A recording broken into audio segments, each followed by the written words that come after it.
Olá, queridas alunas, queridos alunos, eu sou o professor Antônio Sávio e nesta aula de hoje nós vamos tratar aqui, em Teoria Geral e História do Direito, sobre a globalização e os seus efeitos. Vamos lá? Vou tirar a minha imagem para não atrapalhar a aula aqui de vocês. Pronto, para o caderno aparecer um pouco mais. Não é? Então, nós vamos tratar hoje, como eu tinha comentado com vocês, a respeito da globalização em si. A globalização, como todos vocês sabem, ela é um modelo que o mundo adotou, praticamente, para que as relações entre os estados e entre as pessoas se dessem. E nós estudamos esse fenômeno na área do direito também, tá bom? Para entendermos a globalização, é necessário, num primeiro momento, que nós tratemos dos modelos de Estado que foram criados ao longo da história da humanidade. Modelos estes, meus amigos e minhas amigas, que interessam aqui para nós, tá bom? Vou colocar aqui para vocês, ó. Modelos estatais criados ao longo da história. Modelos estatais criados ao longo da história. Vamos tratar um pouquinho sobre esses modelos, então. O primeiro modelo que a gente vai tratar é o modelo de Estado liberal. Esse modelo de Estado liberal é lá do século, deixa eu anotar aqui para vocês, século XVII. E o que é um modelo de Estado liberal? Vocês devem ter estudado esses modelos de Estado todos em história, juntamente também com geografia, né? A repartição e separação dos países em relação às suas fronteiras geoeconômicas. Vocês devem ter estudado essas matérias lá no ensino médio, é matéria obrigatória do ensino médio. E o que é o Estado liberal? Bem, meus amigos, fundamentalmente, um Estado liberal, ele prega o mínimo de interferência do Estado na vida social. Então, pouquíssima interferência na vida social. Então, vou colocar aqui para você, ó, mínimo de interferência, prega o mínimo de interferência na vida, vou colocar aqui, ó, do Estado, para você não se perder, tá? Na vida social, ok? E existe ênfase, olha só, vou colocar aqui para você, ó, existe ênfase, existe enfoque para a liberdade de comércio e de contratos. Então, vamos colocar aqui, ó, com ênfase na liberdade de comércio e de contratos. Esse é o Estado liberal. Mas além do Estado liberal, nós temos o chamado Estado social. Esse Estado social, ele teve lá a sua criação e o seu desenvolvimento no século XIX. E o que é um Estado social? Um Estado social, meus amigos, basicamente defende a administração e a propriedade pública, ou até mesmo coletiva, dos meios de produção e também a distribuição de bens. E num Estado social se fala muito em igualdade de oportunidades e igualdade de meios para todas as pessoas. Tudo bem? Então vou colocar aqui para você, ó, esse modelo de Estado, ele defende a administração e a propriedade pública. Vou colocar aqui para você, administração e a propriedade pública ou coletiva, ok? Ou coletiva dos meios de produção,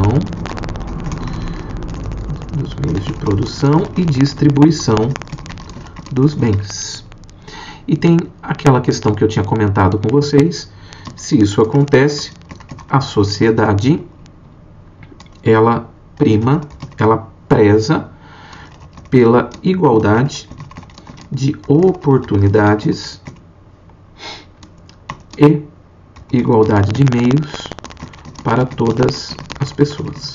Esse é um Estado social, ok? Aquele que dá prestações sociais para o indivíduo. O próximo modelo de Estado, que é importante que você tenha conhecimento, é o modelo de Estado de bem-estar social, ou também conhecido como Welfare State.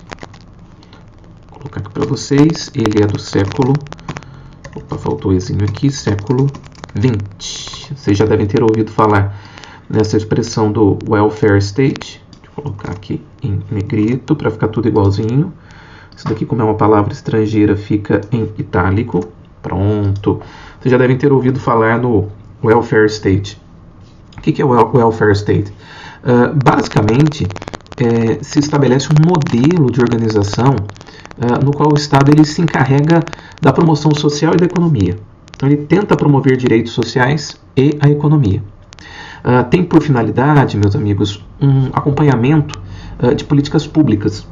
E normalmente esse estado de bem-estar social ele intervém na economia para corrigir eventuais erros e proteger a população como um todo. Tá? Então veja, vou colocar aqui para você, em resumo. O Estado ele promove socialmente o indivíduo e acompanha as políticas públicas, vírgula, deixa eu colocar com vírgula aqui, pode intervir na economia para corrigir erros e proteger a população. Então ele está realmente preocupado com o bem-estar da sociedade. Está preocupado e ele só intervém para garantir que a população tenha bem-estar. Tá joia? Mas nós temos também o chamado Estado contemporâneo. Vou marcar aqui para vocês, Estado contemporâneo ou Estado neoliberal. Vou colocar aqui para vocês, Estado contemporâneo / Estado neoliberal. O que é esse Estado contemporâneo ou Estado neoliberal? Ele se inicia, vou colocar aqui para você, ele se inicia no fim dos anos 80 e início dos anos 90. O que será que é então esse Estado contemporâneo ou neoliberal, hein? Na verdade, olha, ele não tem tanta novidade, só por um aspecto. O que ele faz? O Estado neoliberal ele retoma aqueles ideais de liberalismo. Antônio, eu já esqueci o que eram os ideais de liberalismo, o que era o Estado liberal. O Estado ele interfere minimamente na vida social, lembra? Ele dá liberdade para que comércio e contratos sejam realizados. Então ele retoma essa ideia de liberdade, de liberalismo na economia, mas também existe a ideia, vou colocar aqui para vocês, vou fazer um resumo, retoma o liberalismo, mas adiciona as ideias de, olha só, um policiamento. O Estado faz um policiamento para a questão de garantia de segurança pública. Esse Estado ele também prima pela justiça, ele prima pela defesa das fronteiras do Estado, ou seja, pela defesa nacional, ele prima pelo livre mercado, ele prima também pela diminuição dos gastos públicos e ele prima pelo desenvolvimento do setor privado. Tá bom? Vou colocar aqui, diminuição dos gastos públicos e desenvolvimento do setor privado, ou seja, desenvolvimento das indústrias e etc. Tá bom? Então vejam, com esses modelos de Estado que nós estamos vendo aqui, com esses modelos de Estado, nós temos como começar uma discussão bem bacana a respeito da globalização. Vamos falar um pouquinho então agora sobre o fenômeno da globalização em si. Vamos falar um pouquinho sobre o fenômeno da globalização em si.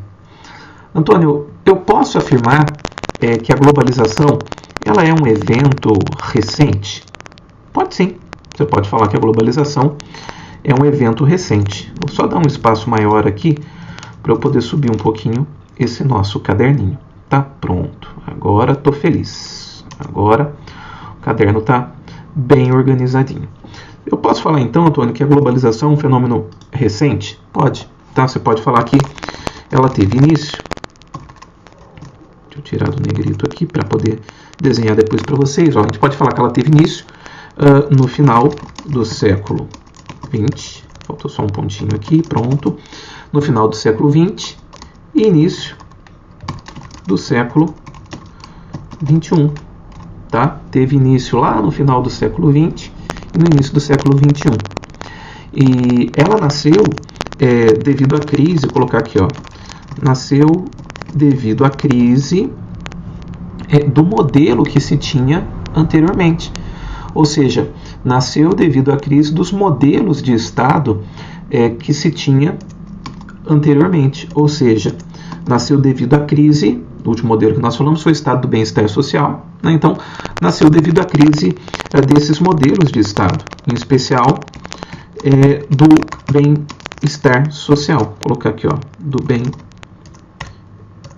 bem-estar social. Antônio, por que eu tive essa crise? Por que nasce a globalização em si? Vejam, os modelos anteriores, eles não foram adequados. Eles tinham suas falhas. E com o avanço da tecnologia, com o avanço da integração entre os povos, esses modelos de Estado passaram a ficar desatualizados. Com o grande fluxo de pessoas, pense, por exemplo, nos fluxos migratórios, pense, por exemplo, na questão de as economias exportarem mais e comprarem mais. Pense, por exemplo, minha querida amiga, meu querido amigo, na questão de os estados se tornarem interdependentes de produtos, serviços, etc. Então, aqueles modelos tradicionais que protegiam só a população daquele estado, só a economia daquele estado, esses modelos eles passam a não servir mais. Inclusive, alguns doutrinadores dizem que a globalização nada mais é do que um processo que permite que uma entidade local possa estender a sua influência para todo o mundo, para todo o globo. E quando ela faz isso, quando uma entidade local ela passa a atuar globalmente, ela desenvolve também uma capacidade de transformar aquele seu produto, aquele seu serviço que antes eram estrangeiros, como uma condição local. E é interessante que isso acaba conflitando um pouquinho com as entidades locais. Vou usar aqui alguns exemplos para vocês. Quando a gente fala em McDonald's hoje, as pessoas já aderiram muito bem a essa cultura, a esse modelo de se alimentar conforme outros países. Quando a gente fala, por exemplo, que os brasileiros eles adoram uma internet, adoram Netflix, nós adotamos esses modelos de video streaming, de acompanhamento de notícias, etc., por conta de criações de outros países. São todos reflexos desse modelo de globalização. Tudo bem? Então, quando a gente pega essa situação e analisa sob o ponto de vista político, econômico, a globalização nada mais é do que uma expansão da autonomia, né? Expande-se a autonomia do capitalismo e, inclusive, a eficácia. Né? Então, vamos anotar isso no caderno. Ó. Sob o ponto de vista político, e econômico, a globalização é uma expansão da autonomia e da eficácia funcional do capitalismo. Ou seja, o sistema capitalismo ele vai aumentando as suas influências, vai aumentando os seus mercados de atuação e com isso se aumenta o lucro. Né? Então, vou colocar aqui para vocês, ó, colocar uma setinha, o aumento da influência nos mercados aumenta também o lucro. Quando você se bem estrutura, aumenta o lucro, tudo bem? E assim o mercado mundial ele acaba sendo todo relacionado. Então, esse fenômeno da globalização, ele aumenta a autonomia e a eficácia funcional do capitalismo. Vou colocar aqui para vocês como característica, vou colocar aqui verdinho para vocês, tá bom? Antônio, mas o que nós temos além dessa questão? Também é um processo, meus amigos, de supressão, vou colocar aqui para vocês, é um processo de supressão das fronteiras nacionais. Também é um processo de supressão das fronteiras nacionais. Vou explicar melhor para você aqui, ó. Ou seja, tanto se privilegia a interligação e a interdependência das economias entre os países, como também se influencia, se privilegia o avanço tecnológico do transporte. Então, quando isso acontece, você tem uma profunda alteração social, econômica, política dentro daquele país, dentro daquele estado. Tá? Então, esse é um modelo que nós podemos entender como um modelo neoliberal que interliga os estados. Então se retoma aquelas ideias de ligação, de independência, de policiamento, justiça e etc., mas havendo essa imissão na cultura dos povos, essa junção de povos. Tudo bem? Então, são suprimidas fronteiras nacionais, ou seja, colocar para vocês como anotação, se privilegia a ligação entre os estados, seja territorial, seja econômica. Antônio, me dê exemplos. Eu quero exemplos aqui dessas ligações todas que você está me falando. Claro que eu dou exemplos para vocês. Ó, exemplo, blocos econômicos. Blocos econômicos. Antônio, mas me dê alguns exemplos na prática de blocos econômicos e também de blocos que fizeram supressão de fronteiras nacionais. Por exemplo, a União Europeia. Para quem já teve a oportunidade de ir para a Europa, sabe que quando você entra na Europa, você pode transitar livremente entre os países. Se você, por exemplo, for para Portugal e de Portugal resolver pegar um trem para ir para a Espanha ou um ônibus e for para a Espanha, depois você quer ir para a França e assim vai visitando os países europeus, você não precisa fazer o procedimento de imigração em cada um desses países. Pelo simples fato de você ter entrado no bloco europeu, já se autoriza que você ali esteja, tudo bem? Então, um exemplo é esse. Outro exemplo, o Mercosul. O Mercosul, ele também é um exemplo de bloco que se forma em que nós temos essa supressão de fronteiras.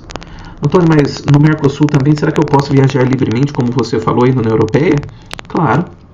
Se você, por exemplo, for para os países do Mercosul, você simplesmente chega no aeroporto, apresenta o seu passaporte naqueles totens automáticos que só vão ler o chip do seu passaporte.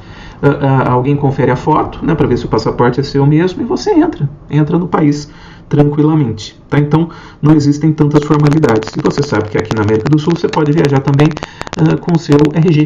Né? Você não precisa necessariamente ter um passaporte para viajar entre os países que fazem parte do mercado comum do Sul, né, do Mercosul. Tá bom?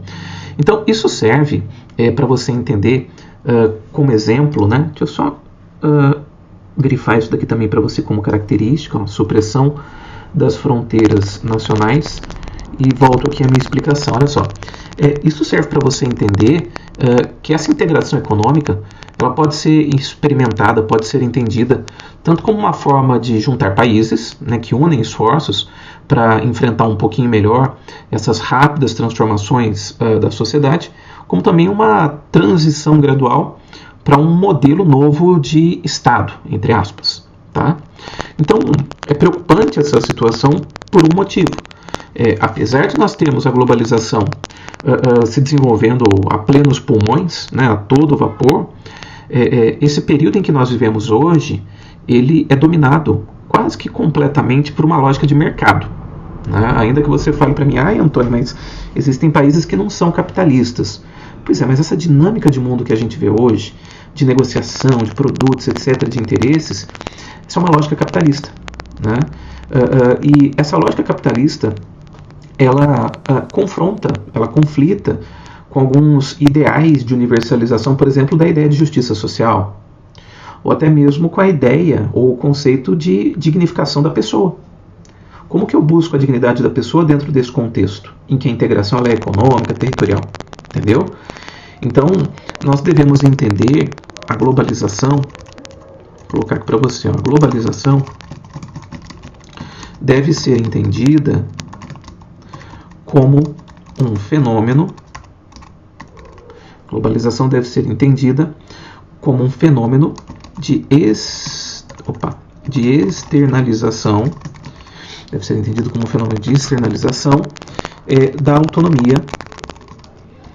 e da externalização, acho que não tem no meu dicionário aqui, deixa eu adicionar aqui, pronto, da autonomia e da eficácia do capitalismo. Antônio, você já falou isso lá atrás. Pois é. E isso, eu repito, para fazer a conclusão aqui agora, juntando o seguinte, que isso ocorre para justificar